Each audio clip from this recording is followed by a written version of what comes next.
আসসালামু আলাইকুম, আমি ডক্টর সাইফুল ইসলাম সাহেব, consultant sonologist and intervention ultrasound specialist. একটা রেফার্ড কেস আমরা দেখতেছি। মূলত হচ্ছে বাচ্চারা পায়খানার সাথে ব্লাড যায় নাকি, এবং মনে হচ্ছে যে পেট ফুলে আছে। আচ্ছা আচ্ছা, তা আমরা কি দেখলাম এটাকে দেখেন। এটা অনেকে যারা আল্ট্রাসাউন্ড করেন তারা হয়তো চিনতে পারবেন। এটা হচ্ছে বাউয়েল লুপস। বাউয়েল লুপস মানে এটা ইন্টারসাসেপশন। এটা টিউমারের মতো দেখতে, কিন্তু এটা টিউমার না, এটা ইন্টারসাসেপশন। এটা খাদ্যনালী হচ্ছে একটার মাথার ভিতর আরেকটা ঢুকে, তখন এই টাইপের স্ট্রাকচার হয়।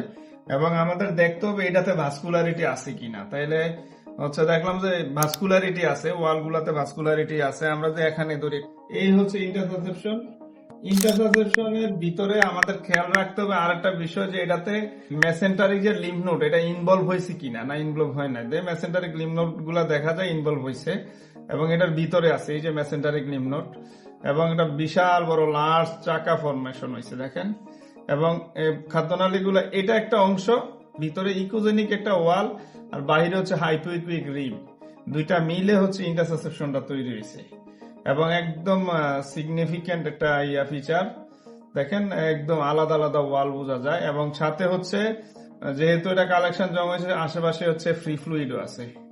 মোটামুটি বাচ্চাদের আমরা মাঝে মধ্যে এই কেসটা পাই, অনেক সময় ধরেন অপারেটিভ প্রসিজারে যাওয়া লাগে।